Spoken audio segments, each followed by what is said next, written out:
आज के एपिसोड की मेहमान हैं समाज सेविका सीमा देवल।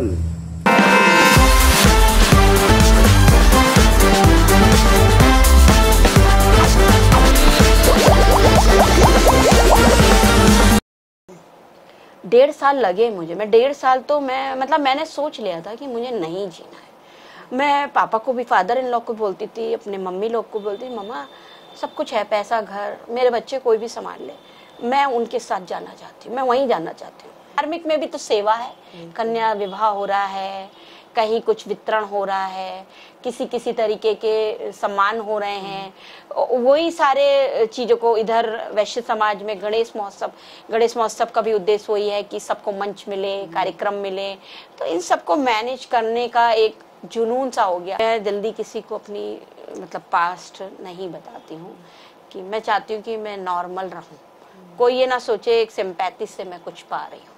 कि हमारे जीवन एक साइकिल का 2 पहिया होता है, पति और पत्नी, लेकिन आना और जाना सुनिश्चित नहीं है, कौन पहले आएगा कौन पहले जाएगा। तो अगर कभी हमारे जीवन में इस तरह की परिस्थितियाँ आए कि हम अकेले हो जाएं, तो हमें आगे बढ़ के कदम उठाना चाहिए और हमें खुद दूसरों का सहारा लेने की बजाय हमें सहारा बन जाना चाहिए। नमस्कार, मैं नीरू भल्ला और आप देख रहे हैं यूट्यूब पर समाचार सच। तो आज की हमारी खास मेहमान है जो हल्द्वानी निवासी है और समाज सेविका भी हैं।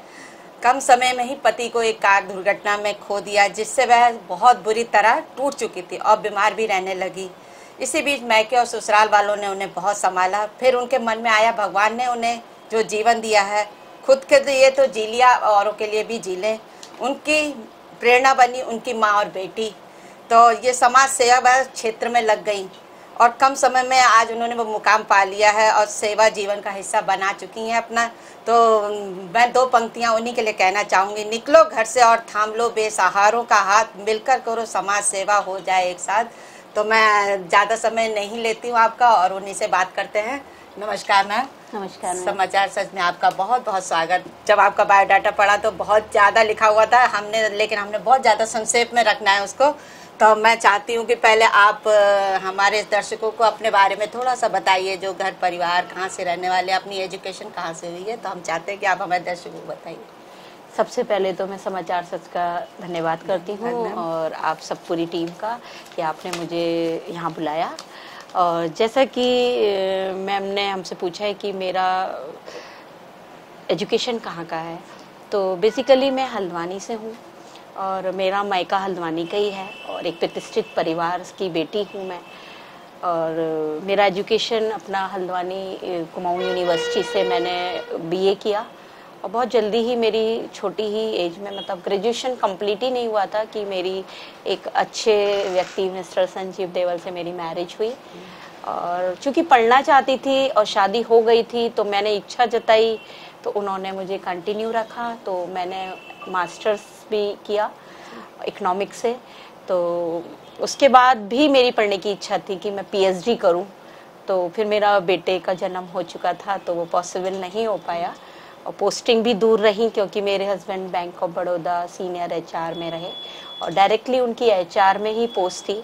प्रमोशन होते रहे और मेरे पोस्टिंग होती रही और मेरे 16 साल के वैवाहिक सफ़र में मैंने 11 पोस्टिंग ली उनके साथ और हमेशा उन्होंने अपने साथ रखा। मतलब पूरा भारत घूम लिया था आपने? जी जी जी। तो आउट ऑफ इंडिया भी उन्होंने हमें घुमाया है और साउथ का एरिया में घूम चुकी हूँ। थोड़ा यूपी और उत्तराखंड कम घूमा था, कारण ये था कि ये अपना ही है और वो हम कभी भी घूम लेंगे, तो शायद इसीलिए आज मैं वापस अपने शहर में हूँ जिसको मैं कवर कर रही हूँ आज। जी।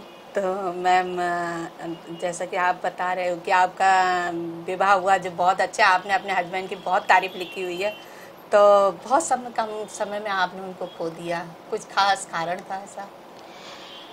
कारण तो कुछ नहीं था, एक 4 फूलों का बहुत सुंदर सा गुलदस्ता था मेरा जीवन और बहुत बैलेंस लाइफ थी। कि मेरा बेटा आज भी बोलता है कि मैंने तो कभी मम्मी पापा को ऊंची आवाज़ में बोलते नहीं देखा। आमतौर पे फैमिली में इतना तो होता ही है, तो आंखों में बातें हो जाती थी हमारी, इतना मेरा उनसे समझने की हम दोनों की शक्ति थी कि वो मुझे समझ पाते थे और मैं उन्हें समझती थी। तो अचानक ही मेरे जीवन में ये आया दुर्भाग्य, इसीलिए मैं भूल नहीं पा रही हूँ। अगर किसी कंडीशन से आदमी जाता है तो माइंड सेट हो जाता है। सुबह हम 4 बजे दोनों लोगों ने साथ चाय पिया और मेरे बेटे को क्या नाम है, कोचिंग के लिए कोटा में उदयपुर से बाय कार छोड़ने जा रहे थे मेरे हस्बैंड। तो 8 बजे के लगभग मेरे पास अननोन नंबर से कॉल आता है कि चित्तौड़ से, कि गाड़ी का नंबर बताया कि 2210 का एक्सीडेंट हो गया है, मैम आप जल्दी आइए। तो मैं कुछ समझ ही नहीं पाई थी। तो जब तक फिर 2-3 कॉल कंटिन्यू आई तो फिर मैं जैसे तैसे अरेंज करके कोशिश की वहाँ जाने की, मगर बहुत देर हो चुकी थी और जो ऑन द स्पॉट ही उनका डेथ हो गया था। बस माता रानी के आशीर्वाद से, शायद संजीव जी के रूप में एक प्रतिरूप वरुण मेरे लिए उन्होंने, मेरी सुरक्षा के लिए या मेरे साथ के लिए वो मेरे साथ रहा। नहीं तो बहुत बड़ा एक्सीडेंट था, गाड़ी देख के कोई अंदाजा नहीं लगा सकता था। और 8 लेन थी वो, और एक्सीडेंट से 8 लेन के उस कोने पे उल्टी गाड़ी पड़ी थी वो, जिसमें से मेरे बेटे को होश आने के बाद ही उसने खुद निकला और 108 पे कॉल किया उसी ने। उसके बाद सारी चीज़ें कंटिन्यू हुई, जो भी प्रोसेस था, बैंक्स वाले लोग, और लेकिन कुछ नहीं कर पाए। अफसोस की एक दुआ भी उन्होंने किसी की नहीं ली कि हम उनके लिए कुछ कर पाए थे। तो ये दुख हमेशा रहेगा। और आज के जीवन में मैं किसी को भी देखती हूँ, अगर कोई हस्बैंड वाइफ लड़ रहे हैं एटलीस्ट सबसे ज़्यादा, तो मैं कहती हूँ ना, जैसा भी है वो तुम्हारा है, क्योंकि मैंने तो खोया है। मुझे इतना भी मौका नहीं दिया कि मैं एक पर्चा भी बना लेती उसकी। अब ये जो भी ईश्वर ने मेरे लिए सोचा हो, पर मैं एक बहुत सीधी सादी, जैसे खलवानी का एक बहुत सरल माहौल है, मैं भी एक मासूम सी सीधी सरल बेटी थी यहाँ की। मगर इस हादसे के बाद, 1.5 साल के बाद, जैसे कि पता नहीं, जैसे वो बंदा था संजीव देवल, वो वाली सोच और कॉन्फिडेंस, मैं कभी कभी बच्चों को बोलती हूँ ऐसा लगता है कि पापा ही मेरे अंदर है। तो वो हिम्मत मेरे अंदर आई कि उठो अब, क्योंकि मेरी काउंसलिंग डॉक्टर गौरव सिंघल ने भी की थी जब मैं बेहोश हो गई थी, कि मैम ये नींद की गोली का पत्ता है, या तो जीवन भर इसकी आदत डाल लीजिए या फिर ये भूल जाइए कि आपके जीवन में कोई आया भी था। क्योंकि आप उसको जब याद करते रहोगे तो आप आगे नहीं बढ़ पाओगे। और उसको फिर मैंने उन्हें ये कहा, मैंने कहा सर ये 2 बच्चे, ये घर, ये सारी व्यवस्थाएं तो उन्हीं की है। तो कह रहे कि ये सब बोनस है आपके अच्छे कर्मों का, कि आपके पास आगे जीने के लिए 2 बच्चे हैं, रहने के लिए छत है, सारी मतलब एक उसी व्यवस्था में मैं जी रही हूँ। एक इंसान नहीं है मेरे जीवन में, क्योंकि आज जो कुछ खा रहे हैं, पहन रहे हैं, उन्हें सब उन्हीं का ही है। और बहुत कोशिश भी की कि मैं जॉब करूं, जॉब इसलिए नहीं कि पैसे की भी नीड होती पूरी, बट बिजी रहने के लिए, कि मैं इस डिप्रेशन में ना जाऊं और इस दुख से बाहर आ पाऊं। पर वो भी मंजूर नहीं था, हो ही नहीं पाया कहीं भी कुछ, क्योंकि हम लोग उस समय जब एजुकेशन होती थी तो सिलाई कढ़ाई, कुकिंग, ये सब की ओर ज्यादा फोकस रहता है, टेक्निकल एजुकेशन होती नहीं थी। तो ऐसा कुछ नहीं था, स्कूलों में बीएड मांग रहे हैं तो नहीं हो पाया। तो फिर मेरे मैके ने और मेरे ससुराल पक्ष ने सबने कहा हम हैं, और सबने अपने अपने रूप से मुझे बहुत सपोर्ट किया, और मैं उनकी हमेशा आभारी रहूंगी। मेरे माध्यम से उन लोगों के लिए कभी भी किसी भी रूप में मेरी उनको आवश्यकता है तो मैं अपना फर्ज समझ के बिल्कुल किसी भी स्थिति में होंगी, मैं खड़ी हूँ उनके साथ। तो हमने सुना है आपकी बेटी और ससुराल का बहुत बड़ा योगदान रहा आपको उस दुख से बाहर आने के लिए। मेरी बेटी बहुत छोटी होगी। हाँ, बेटी मेरी 7 कंप्लीट की थी, क्योंकि 4 अप्रैल को हुआ था एक्सीडेंट, और 5 मई को उसका बर्थडे था, 1 महीने बाद। तो उस समय वो 7 की थी। तो जब वो आई तो मेरी बहुत लग्जरी लाइफ थी, कि ऑफिस की गाड़ी और ये सब। तो बच्चों को उसकी तो आदत थी, बेटा 15 साल का, बेटी 7 साल की, तो बच्चों को तो आदत थी लग्जरी की। हम बड़े हैं, समझदार हैं, कि हम सोच सकते हैं कि चलो नेगेटिव हुआ है तो उसे हम मैनेज करें। तो बेटा तो मैंने बिल्कुल उसी लाइफ में कोटा में छोड़ा उसको पढ़ने के लिए, उसका पूरा खर्चे के लिए मैं मेंटली रेडी रही। लेकिन बेटी ने मेरे आंसू, क्योंकि मैं छुप के रोती थी या जैसे भी रोती थी, वो देखती थी।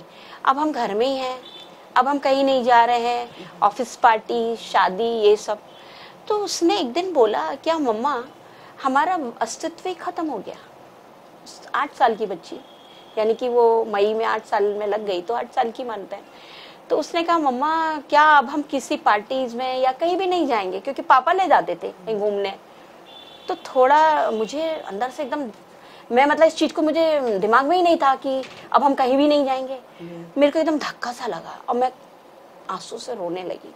ना बेटा तू चिंता मत कर, तू चिंता मत कर, इतना जगह जाएगी कि तू जा नहीं पाएगी। तो फिर मैंने तुरंत अपना आंसू पोंछा और डिसाइड किया कि निकलो।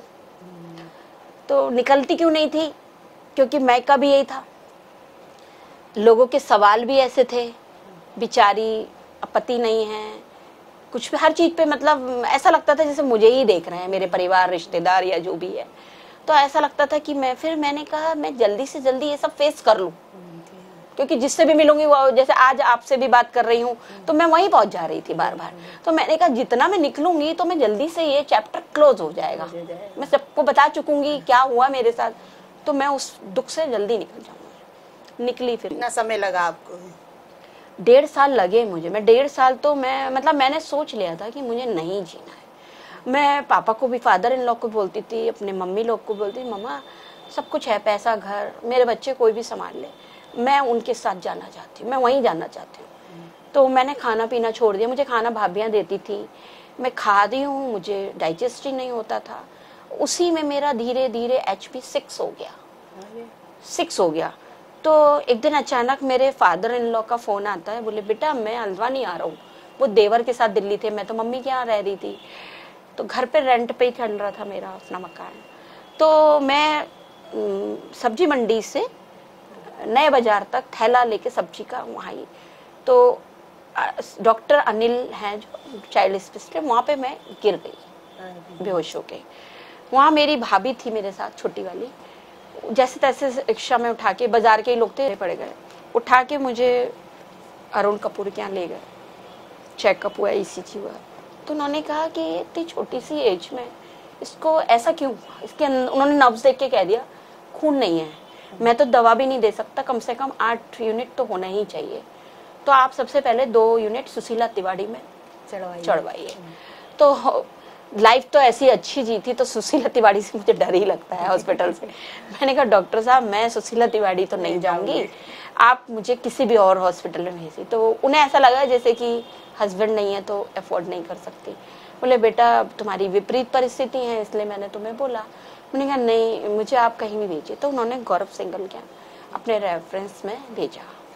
वहाँ जैसे ही मुझे एडमिट किया गया तो मैं तो होश में नहीं थी। तो बड़े भैया का बहुत मतलब लगाव तो रहता ही है, भाई बहन है, और बहन के संग ऐसा हुआ है तो भाई भी दुखी थे। बोले कि डॉक्टर साहब खून मत चढ़ाओ, कोई भी ऐसी दे दो, कितनी भी महंगी दवा दे दो, मेरी बहन को खून मत चढ़ाओ। तो उन्होंने कहा इनके साथ क्या हुआ ऐसा, तो उन्होंने सब बताई, विवरण दिया। तो वो बोले कि खून तो चढ़ाना ही पड़ेगा, 2 यूनिट का इंतजाम करो। 20 जनवरी और जाड़े का दिन, सुनने वाली ठंड थी। ब्लड चढ़ाया, यानी कि ब्लड आया, वो ब्लड जब चढ़ रहा था तो वो वहां पे भी जम जा रहा था। तो उसके ऊपर कंबल लपेटने को डॉक्टर ने कहा कि मस्त करके, बार बार बबल्स आ रहे थे। तो एक बार बबल्स जाते जाते रुके तो भैया ने रोकी। तो मैं जब नॉर्मल हुई अगले दिन, तो मेरे को डॉक्टर गौरव ने मेरा काउंसलिंग किया कि मैम जो हो गया सो हो गया, आप एक ही व्यक्ति को याद कर करके अपना जीवन खराब कर रही हो, ये 2 बच्चों को कौन संभालेगा। आप जब खुद को नहीं संभाल पा रही, आप अपने साथ अपनी पूरी भाई बहन सबको लगे हो, तो अभी तो आपको संभाल रहे हैं, फिर उनकी भी फैमिलीज हैं। तो फिर बोले कि, मैंने कहा डॉक्टर साहब मैं कैसे बुला दूं उनका ये सारे चीज, मैं उनसे बहुत प्यार करती थी। तो कह रहे वो तुमसे नहीं करते थे प्यार, अगर वो प्यार करते तो आपको छोड़ के नहीं जाते। तो वो कुछ तो कह नहीं था मुझे वहां से ध्यान हटाने के लिए। तो बोले ठीक है, ये गोली का, नीम की गोली का पत्ता है, जीवन भर इसे खाइए और आराम से सोइए और भूल जाइए, और या फिर आप एक कदम बढ़ाइए, आज से केवल आप सीमा देवल है। तो फिर मैंने यही डिसाइड किया। और फिर स्वस्थ होके जब आई तो फिर मम्मी ने कहा, वैश्य समाज से वो तो जुड़ी थी, बेटा चलो मीटिंग में चलते हैं। तो वहाँ गई तो थोड़ा नए नए थे, तो फिर जब से हम आए तो थोड़ा हम सोसाइटी एजुकेशन वाली लाइन में रहे हैं। मम्मी का जो था ग्रुप वो थोड़ा ओल्ड टाइप का था, तो मैं थोड़ा कंफर्टेबल नहीं हुई, लौट आई, मैं कुछ और करती हूँ करके। फिर वो भाई जी के यहाँ मेरा था, तो भाई जी ने अपने साथ मुझे कुछ छोटा छोटा एक्टिविटीज़ में लिया, उसको मैंने किया। उन्होंने मुझे जो जिम्मेदारी दी, क्योंकि ये तो पता था पढ़ी लिखी है तो अच्छा, मेरा एक मन में ये भी चल रहा था कि मैं अगर निकल गई तो मेरे बच्चे बहुत छोटे हैं, अगर मैं बाहर जाऊंगी तो मेरे घर पे मेरी बेटी स्कूल से आएगी, उसे खाना कौन देगा, कोई सास तो या कोई तो फैमिली तो है नहीं, तो ये भी मन में था। लेकिन बेटी को ताला बंद करके हम जाते थे, क्योंकि चाबी रहती थी, 3 चाबियां रखती थी, एक बेटे पे रहती थी, एक मेरे पे, एक उस पे। वो स्कूल से जैसे आ गई, मैं कहीं कार्यक्रम में हूँ, खाना बना के डाइनिंग पे थी, बेटा आप खा लीजिए खाना, तो मतलब मैंने उसे ताले में बंद कर करके, बहुत छोटी थी, और अगर उसकी छुट्टी है तो उसको भी मैं अपने कार्यक्रमों में लाई। पहले सदस्य बनी, फिर कार्यकारिणी अध्यक्ष बनी, फिर मैं अपनी अध्यक्षता करी, और बहुत प्यार सपोर्ट मेरे भाई। और आपको क्यों लगा कि समाज सेवा ही करनी चाहिए? एक्चुअली मैं ना, जैसे अपने नेगेटिव वक्त में मुझे ईश्वर के करीब रहने में सुकून मिलता है। आमतौर पे या तो मैं मोटिवेशन मेरा देखने और सब शेयर करने का रहता है, तो मेरा जब इन सब चीज़ों से हटने के लिए ईश्वर तो चाहिए, और धार्मिक प्रवृत्ति की मैं बचपन से ही रही हूँ, तो भाई जी के संग जुड़ी तो मैं बहुत धार्मिक ही कार्यक्रम में रहती थी।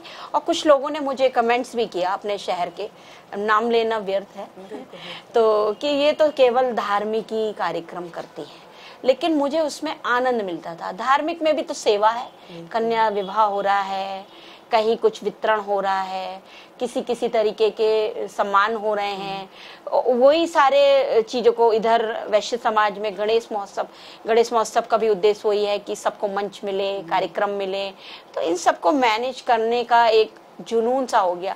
और ऐसा नहीं था कि मुझे पद मिला है तो ही करना है, मेरे को ये है अगर मुझे कुछ काम दिया है तो मैं उससे पूरी ईमान तब मुझे ना पानी चाहिए, ना खाना चाहिए, ना मुझे, मैं अपना सुदबुद खोट के, और बहुत एक स्ट्रिक्ट डिसिप्लिन में, क्योंकि मेरे हस्बैंड भी बहुत स्ट्रिक्ट थे, मैं भी उसी माहौल में रही।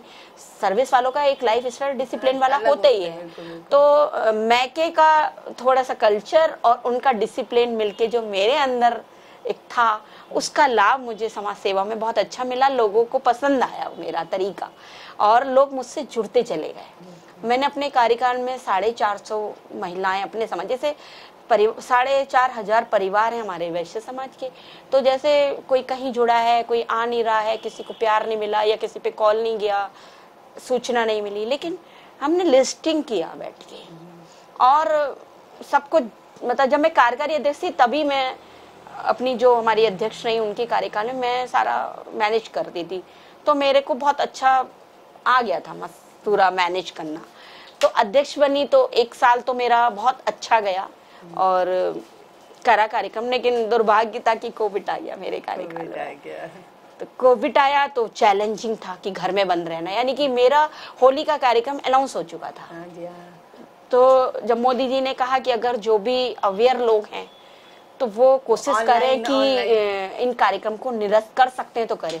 हीरा हलवाई बुक था, ये सब मंडली बुक थी, सबको मैंने कहा भैया नेक्स्ट टाइम मैं आपको करूंगी, मगर अभी हम तो एक संदेश दे रहे हैं, हम संगठन में जुड़े हैं, तो संगठन का काम केवल अपने को ही हाईलाइट नहीं करना होता है, एक संदेश देना भी होता है कि हम किसी एक इतनी बड़ी बीमारी आई थी तो उसको हम क्या संदेश दे रहे हैं कि भीड़ इकट्ठी करके, तो हमने वो प्रोग्राम निरस्त कर दिया।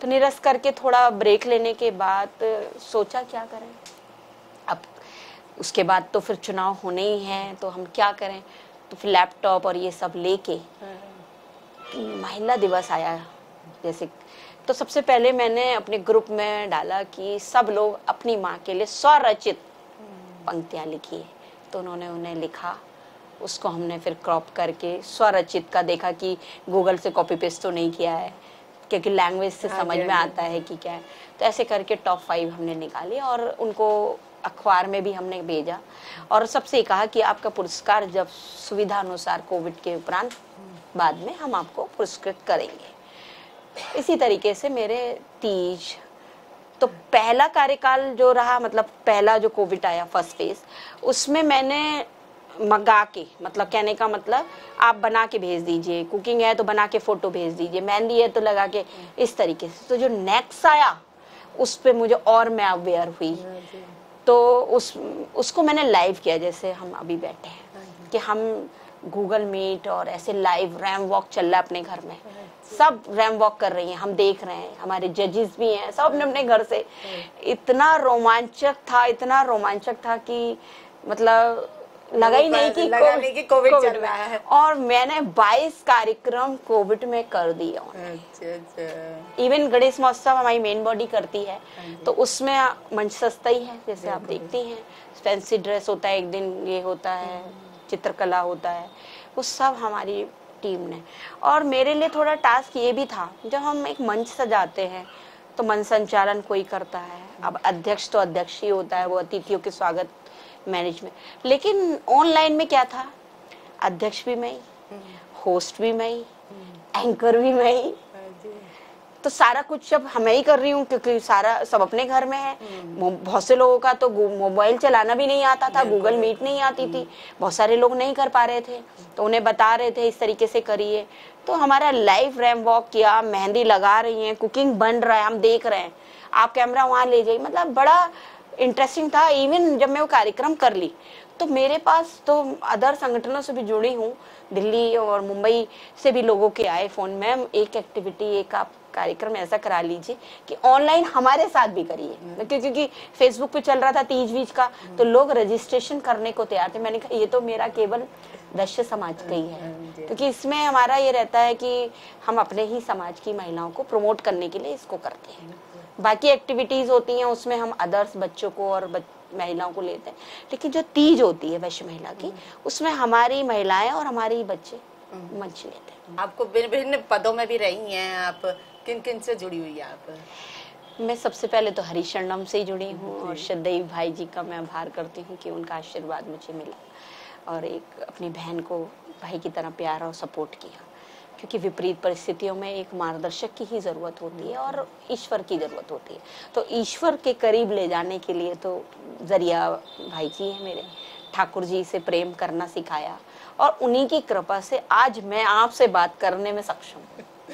उसके बाद पटवा समाज, क्योंकि देवल समाज है तो हमारा पटवा समाज भी है, तो उसकी अध्यक्ष मेरी माँ है चंद्रकला जी। तो मैं मार्गदर्शिका हूँ, क्योंकि वैश्य समाज की इकाई है, वैश्य समाज के घटक 22 हैं, जिसमें पटवा समाज भी है। चूंकि मैं वैश्य समाज के पद पे हूँ, इसलिए मुझे या तो अध्यक्ष पद मिल सकता था, उससे नीचे नहीं मिल सकता, तो संरक्षक या मार्गदर्शिका हो सकती थी, तो मुझे मार्गदर्शिका के रूप में मेरे समाज ने मुझे सम्मान दिया है, और काम करते हैं। वैसे तो बच्ची हूँ मैं उन सबकी, क्योंकि सब परिवार की हैं, चाची ताई, लेकिन अब काम करने की बारी होती है तो अनुभव के आधार पर मुझे सम्मान और प्यार वैसे ही मिलता है जैसे एक बड़े को मिलता है। उसके बाद मेरे कामों से प्रभावित शांति दीदी, शांति जीना जी ने मुझे व्यापार मंडल में जोड़ा। उसके बाद मैं श्री क्योंकि मैंने आर्ट और लिविंग का भी कोर्स किया, गुरु मंत्र भी लिया, तो हमारे दीपक जी हैं उत्तराखंड के प्रमुख जो उसको चलाते हैं, तो उन्होंने एक बोले कि सीमा जी आप समाज सेवा करती हैं, तो एक क्यों ना हम श्री रविशंकर का एक सेवा ग्रुप बना लें, जिसके माध्यम से विभिन्न तरीके की सेवाएं हो पाए। तो उन्होंने मुझे वहाँ का अध्यक्ष बनाया, जिसमें हमने पेड़ सेवा और ब्लाइंड स्कूल में हमने एक हेल्थ आइस चेकअप और एयर कान के बच्चों का वो कर पाया। उसके बाद उनका अपना और लोग बने या जो हुआ, मेरी व्यस्तता रही तो मैं उतना टाइम नहीं दे पाई। और उसके साथ ही मेरा इधर वैश्य समाज में मैं आज संरक्षिका हूँ। भाई चुनाव होते हैं, प्रक्रिया परिवर्तन की, और वहीं से कोविड में ही मैं भारतीय जनता पार्टी के भी पद आ गए थे मेरे पास। ये मेरा सेकंड कार्यकाल है, अभी मैं कोषाध्यक्ष पद पे हूँ, महिला मोर्चा जिला नैनीताल। इससे पहले मैं सह मीडिया प्रभारी थी। तो जब मैं कोरोना में थी तो ऑनलाइन मेरे एक परिवार के परिचित थे जो वहाँ दिल्ली में पार्षद थे, तो वो मेरे कामों से बहुत प्रभावित, तो उन्होंने एक भारतीय जनता पार्टी की कोई एक बड़ी बैठक में मुझे लिंक कर दिया, जोड़ दिया कि दीदी इसे अटेंड करो। मैंने कहा मैं नहीं जानती। उसमें वहाँ के विधायक, पार्षद, कम से कम 4000 लोग उसमें मीटिंग में, मतलब बड़े लेवल की मीटिंग थी वो। वहाँ से मेरे को अटल फाउंडेशन के राष्ट्रीय अध्यक्ष जी ने पिक किया और उनका एक दो दिन में कॉल आया कि आप सीमा देवल जी बोल रही हैं, ये आपका नंबर आपके भाई साहब से मिला था वहाँ दिल्ली के, और बहुत तारीफ कर रहे थे, तो आपको एक महत्वपूर्ण जिम्मेदारी देना चाहता हूँ, उसके लिए आप मेंटली प्रिपेयर रहिए और जल्दी मैं आपकी घोषणा करूँगा। तो मैंने कहा भैया मुझे सोचने का वक्त दीजिए, क्योंकि मैं बहुत सारी चीज़ जुड़ी हूँ, मैं समय दे पाऊँ, फिर प्रदेश लेवल का काम है तो फिर प्रदेश पूरे ही है। तो उन्होंने फिर बोले कि नहीं कर पाओगे, आपके अंदर कैपेसिटी है आपकी, जब आप इतना ऑनलाइन कर रहे हो तो वो भी कर लोगे। तो फिर उन्होंने मुझे प्रदेश अध्यक्ष अटल भारत सम्मान फाउंडेशन का बना दिया, तो वो भी हम ऑनलाइन ही चलाते रहे, कोविड पे ही बना दिया था मुझे। चूंकि मैं इधर वैश्य समाज की अध्यक्ष थी तो मैं उतना ज़्यादा फोकस अटल पे नहीं कर पा रही थी। जब मेरा इधर चुनाव कंप्लीट होके मैं संरक्षिका पद पे आई तो मैंने अपने अटल पे काम करना शुरू करा, जिसका आप देख ही रही हैं आज हो रहा है काम निरंतर। इसी तरीके से छोटे छोटे और भी हैं, तुलसी सेवा समिति, ऐसे जहाँ भी तो आप एक्टिविटी। काफी सम्मानों से सम्मानित भी हुए हैं। जी जी जी। अटल फाउंडेशन ने मुझे सम्मानित किया, पंखुड़िया समिति ने महिला दिवस पे मुझे सम्मानित किया, और फर्स्ट टाइम मैंने अपने व्यक्तिगत जीवन पर वहीं पे मंच से बोला था। मैं जल्दी किसी को अपनी मतलब पास्ट नहीं बताती हूँ, कि मैं चाहती हूँ कि मैं नॉर्मल रहूँ, कोई ये ना सोचे एक सिंपैथी से मैं कुछ पा रही हूँ कि भैया ये अकेली हैं या सीमा जी को आज नेगेटिव वक्त में हम सपोर्ट करें। मैं नॉर्मल रही तो नॉर्मल ही लोगों ने मुझे ट्रीट किया, नेगेटिव भी हुए मेरे साथ, पॉजिटिव भी हुए, तो वहाँ पे ही पता लगा फर्स्ट टाइम।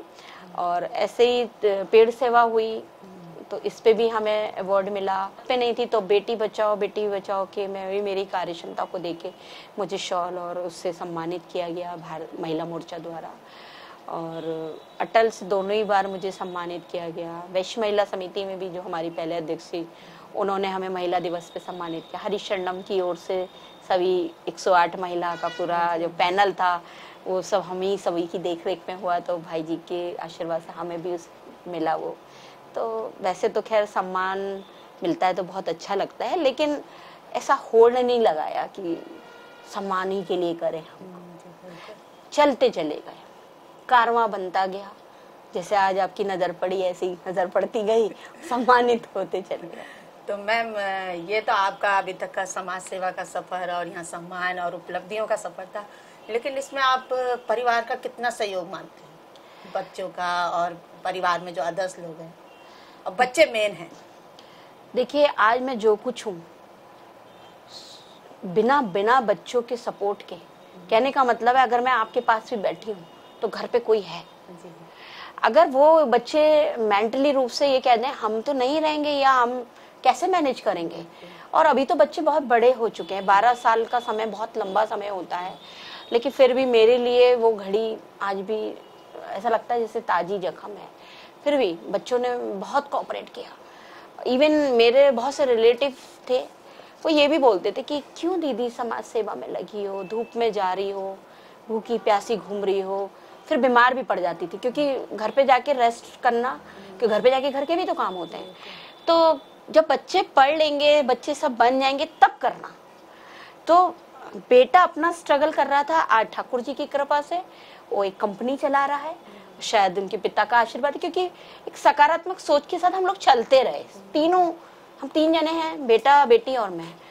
वो अपने उसमें मेरी बेटी मेरे संग आके एक कॉन्फिडेंस उसका बड़ा, मन संचालन, स्कूल के मन संचालन, मेरे वैश्य महिला समिति के 2 प्रोग्राम बड़े उसने संचालित किए हैं, अपना स्कूल टॉप किया उसने, और आज वो लॉ कर रही है। तो बिना बच्चों के तो मैं यहाँ तक आ ही नहीं सकती थी, क्योंकि आज तो फिर भी बड़े हैं। जब बच्ची 7 साल की थी या 8 साल की थी उस समय मैं कैसे काम की होंगी। मैं तो आज दिमाग पीछे ले आती हूँ तो मैं कैसे निकली उस समय। आज जैसे कोई महिला कहती है मैम आपके बच्चे बड़े हैं इसलिए आप कर पाते हो, तो मैं उन्हें उदाहरण देती हूँ, मैं तब से आ रही हूँ जब मेरे बच्चे छोटे थे। 4th क्लास में मेरी बेटी थी, तो 4th क्लास के बच्चों को तो कैसे माँ छोड़ देगी। माँ बाप की तो बहुत जरूरत, बहुत जिम्मेदारी, और उस पे तो पिता भी नहीं। और मेरी इन-लॉ सब दिल्ली में रहते थे, आते जाते थे। और फिर मैं 1 साल के बाद अपने घर शिफ्ट हो गई थी, तो मम्मी का घर थोड़ा सा भाई डिस्टेंस तो है ही, भाई समय समय पे सब लोग आएंगे, तो उस बच्ची ने मेरे सबसे ज़्यादा निहारिका का, कहने का मतलब मैं तो उसे मेरे जीवन का मार्गदर्शक मानती हूँ, वो मेरी बच्ची है, लेकिन उसने मम्मा आप कर सकते हो, मम्मा आप ऐसे पहनो, कुछ देख रहे हैं तो आंखों में पापा की तरह, जैसे पापा की तरह रहो, पापा के समय जैसा रहती थी वैसा रहो। ये मेरे दोनों बच्चों का। और अगर कोई नेगेटिविटी हो रही है तो मेरा बेटा वैसे तो आज का मॉडर्न लड़का है वो, लेकिन तब वो एकदम बिल्कुल ओल्ड माइंड हो जाता है, जैसे कि पुराने, अरे मम्मा छोड़ो सब बातें, हम हैं तो आपके साथ, दिमाग में मत लगाओ, ब्रेक ले लो, फोन स्विच ऑफ करके आराम से। तो जब मेरा थोड़ा मैं नेगेटिव होती हूँ या मैं अपने पास्ट में चली जाती हूँ, क्योंकि मैं बहुत जल्दी, क्योंकि अभी करीब बहुत हूँ उनके, तो मैं बहुत जल्दी ही वहाँ पहुँच जाती हूँ। जरा किसी ने बोला तो मेरा सीधे वहीं पहुँचता है कि आज किसी की हिम्मत नहीं होती वो बंदा होता तो, कोई भी अगर दिल दुखा दे, कोई ऊंचा बोल जाए, क्योंकि दुख से निकलने के लिए मैं कर रही हूँ, इसलिए मुझे व्यस्त रहना पड़ता है और खाली भी होती, घर में कुछ ना कुछ करना है और काम निकाल लेती हूँ कि करें कुछ, ये करें, एक्टिविटी करें, अपनी टीम को बोल देंगे ऐसा करते हैं।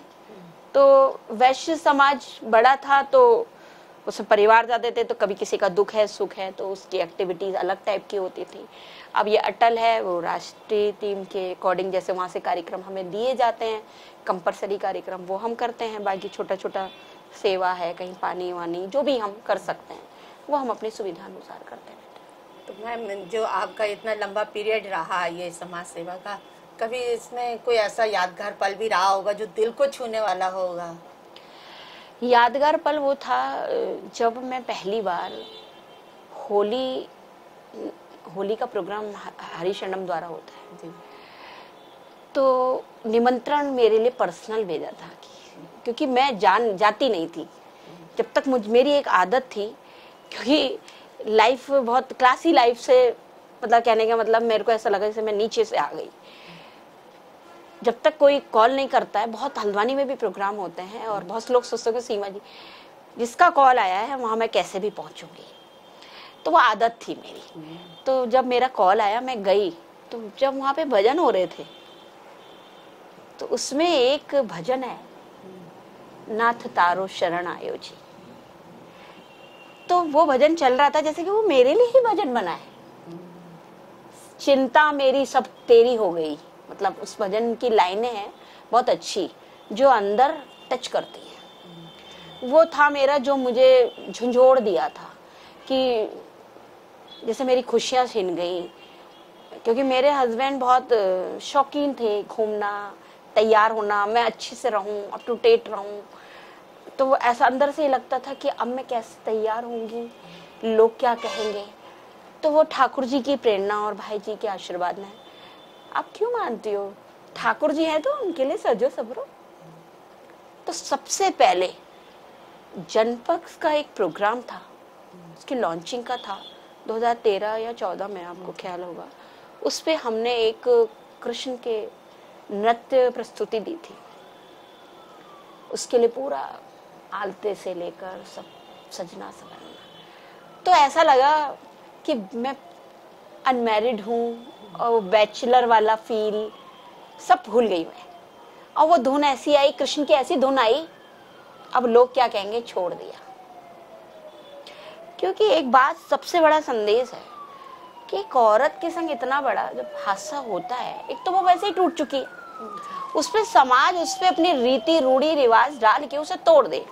अब फोर्स कर, मैं तो गाड़ी में घूमने वाली, गाड़ी घर में खड़ी है, लेकिन हर समय अवेलेबल नहीं है ना चलाने वाला, तो किसी समय हमें ऑटो से भी आना है, किसी समय हमें पैदल भी चलना है, या किसी से हमें लिफ्ट भी लेनी है। हम किसी कार्यक्रम में आपस में लिफ्टिंग करके चाहते हैं, हम जा रहे हैं ऐसे ही अपनी उसी धुन में कि हमारे संग अपनी हादसा ही हुआ है, हमें क्यों दिखाने की जरूरत है कि हम अकेले हैं। अभी मैं ऐसे जा रही हूँ तो जब तक कोई पूछ ही नहीं रहा है कि आपके संग ये हादसा हुआ है तो नॉर्मल रहो ना। और बच्चों को क्यों एहसास कराएं हम कि पिता नहीं है, हर वो काम आप कर सकती हो, आप पिता बनो, पिता बनो। मैं अपने बच्चों की पिता बनी, उनकी बेटी के लिए तो मैंने जान निकाल, वो मुझसे जान भी मांग ले तो मैं दे दूं, उसका तो मुंह से जैसे निकला मम्मी ये होना चाहिए, जैसे कि मम्मा यार ये खाने का मन है, तो बस मैं लाने में रह जाऊंगी। तो कहेगी तुम्हारा तो मम्मा यही है, कह दिया तो आ जाना है। तो मुझे, मैंने बहुत सारे, भाई मेरे भी बचपन में ही फादर चले गए, तो बहुत दुख वैसा देखा, क्योंकि माँ, हमारी माँ भी अकेली रही, वो एक प्रेरणा थी। पर हमारी माँ और हमारे में ये अंतर था कि वो घरेलू थी, वो भी समाज सेविका बनी, बहुत देर में बनी कि हम लोग बड़े हो गए, शादी वादी हो गई। तो उनके उसमें और मेरे, मुझे लगा लीजिए जब मेरे हस्बैंड की डेथ हुई, मुझे ये नहीं था, मेरे कलीग्स थे, लेडीज भी थी उसमें, इनकी कलीग्स, वो कहती थी मैम रोना नहीं है, हजारों कागजों में साइन करना है और आंसू की धुन में आप गलत पेपर में साइन करेंगे, जिंदगी खराब हो जाएगी, रोना नहीं है। और सर बहुत जिंदा दिल इंसान थे। 5 दिन पहले बर्थडे था तो वो पार्टी करके थे ऑफिस में, मुझे नहीं पता, मेरे से लोग मिलने आ रहे हैं, अब वो पोस्ट के हिसाब से तो बॉस, और एज के हिसाब से 40 साल का आदमी, और जो उनके ब्रांच मैनेजर वगैरह वो थोड़ा 50-55 ऐसे एज सब आए थे। अब वो यहाँ हाथ रख रहे, तुम्हें हम बेटा कहें कि मैम कहें? अब उनके हिसाब से तो मैम, और हमारी पर्सनैलिटी और हमारी मासूमियत देख के हम बच्चा, कि हमारी कभी भी ज़रूरत हो। और रियल में बैंक ऑफ बड़ौदा सा हूँ मैं, आज भी कोई भी परिस्थिति होती है, किसी भी चीज़ की मुझे जानकारी भी लेनी होती है तो मुझे सपोर्ट करते हैं। मेरे हस्बैंड का नंबर मैंने एक मांग लिया था, वो है आपको बिलीव नहीं होगा, अभी 3 महीने पहले की बात है, मेरे हस्बैंड जब HR में आए थे, पहली पोस्टिंग मेरठ थी, तो उनके सीनियर HR थे जो, क्योंकि HR में ये जैसे स्टार्टिंग थी, प्रमोट होके सीनियर बने, तो उनके जो सीनियर थे टीवी शंकर जी, उन्हें अभी रिसेंटली पता लगा, रिसेंटली, कि देवल नहीं है। वो एक retirement meeting bank of Baroda की गए, तो वहां पे बताया यार देवल की फैमिली कहाँ है, तो वहां सबने बताया ऐसे से हो गया। उन्होंने रिसेंटली उनका मिसेज का नंबर दो, का बेटा वो उन्होंने वरुण को गोद में देखा था, वो कितना बड़ा हो गया, तो मैंने कहा वो इतना बड़ा हो गया। बोले बेटा तू शादी की जल्दी मत करना, क्योंकि तूने इतना बड़ा पहाड़ जैसा जिंदगी दुख से काटा है, और शादी की जिंदगी कर दी तूने जल्दी, और कोई गलत लड़की आ गई तो फिर से तेरी जिंदगी में दुख आ जाएगा, इसलिए तू सुख ले ले। तो कहीं भी कहीं पैसे की जरूरत, किसी चीज की भी जरूरत, कोई गाइडेंस की जरूरत हो तो तू मुझे बता देना। मतलब सबका प्यार बहुत मिला, क्योंकि शायद उनकी कृपा है, उनकी कृपा के बिना तो कुछ भी नहीं। तो मैम हमने देखा जैसे कि आपने बताया कि अगर कोई हमारे साथ हादसा हो जाता है तो हम, ये नहीं है कि हम उन लोगों के लिए भी एक प्रेरणा स्रोत हैं आप, कि जो सोचते हैं कि ज़िंदगी रुक गई है, अब नहीं है, हमारे आगे कुछ नहीं है। तो मैं चाहती हूँ कि आप हमारे दर्शकों को वो संदेश दें कि आगे ज़िंदगी जीने के लिए है, तो हम चाहते हैं कि हमारे दर्शकों को आप ये संदेश दें। मैं तो बस आप सबको यही संदेश देना चाहती हूँ कि ठीक है, हमारे जीवन एक साइकिल का 2 पहिया होता है, पति और पत्नी, लेकिन आना और जाना सुनिश्चित नहीं है, कौन पहले आएगा कौन पहले जाएगा। तो अगर कभी हमारे जीवन में इस तरह की परिस्थिति आए कि हम अकेले हो जाएं, तो हमें आगे बढ़ के कदम उठाना चाहिए, और हमें खुद दूसरों का सहारा लेने की बजाय हमें सहारा बन जाना चाहिए, क्योंकि हम जब सहारा किसी को देने लगते हैं तो स्वयं हमारे काम भी होने लगते हैं। हमारा काम, हम यहाँ समाज सेवा कर रहे होते हैं, घर में आराम से बढ़िया चल रहा होता है, क्योंकि आज मेरी बेटी बिना ट्यूशन के, एक भी कोचिंग के बिना, उसने गवर्नमेंट सीट निकाली है, और जिसमें पिता भी नहीं और माँ समाज सेवी, ताला बंद करके। तो ये बहुत बड़ा मेरे पास जीता जागता उदाहरण है कि अगर हम खुद की मदद करें खड़े होने में, और सहारा बन जाए दूसरों का, समाज सेवा के या किसी भी रूप में। हम अगर मैं कहीं पे, मेरे पास मेट होती हैं, तो कहीं किसी को 2-4 हज़ार की जरूरत होती है, तो मैं, कोई बात नहीं, मेरे क्यों कम है, सब्जी और रोटी बहुत महंगी है ही नहीं, लेकिन लग्जरी के लिए हम अपनी 1 महीने लग्जरी कम कर सकते हैं, उसका अगर 2,000 से काम चल सकता है, तो मैं इस रूप में भी सेवा करती हूँ। तो सब सेवा करें और अपने जीवन को आगे बढ़ाएं, और अपने बच्चों के लिए पिता बन के जी के दिखाएं, तो मिसाल बने ना। अब बेचारा बन के जीने से कोई फायदा नहीं, क्योंकि सिंपैथी तो सिंपैथी है, बच्चों की भी फिर परवरिश होती कि कि उनको आदत पड़ जाती है लोगों की सिंपैथी की, तो वो ग्रो नहीं आता है। आज ग्रो है, बहुत पॉजिटिव हूँ, लेकिन ये है कि वक्त तो याद आता है, उसकी भरपाई तो कोई नहीं कर सकता। बहुत बहुत धन्यवाद मैम। तो देखा आपने, ये थी हमारे साथ सीमा देवर जी, और बहुत ही संघर्ष तो नहीं कह सकते, लेकिन आगे बढ़ के किस तरह जिंदा दिली से जिए हैं। तो मैं भी चाहती हूँ कि दर्शकों ने आज मैम को जब सुनेंगे तो बहुत अच्छा लगेगा उन्हें। तो इसी तरह हमारे चैनल में आगे भी जुड़े रहिए, और अगर आपने हमारा चैनल सब्सक्राइब नहीं किया तो सब्सक्राइब कीजिए, लाइक कीजिए, और हमारे साथ इसी तरह आगे भी जुड़े रहिए। धन्यवाद। Thank you.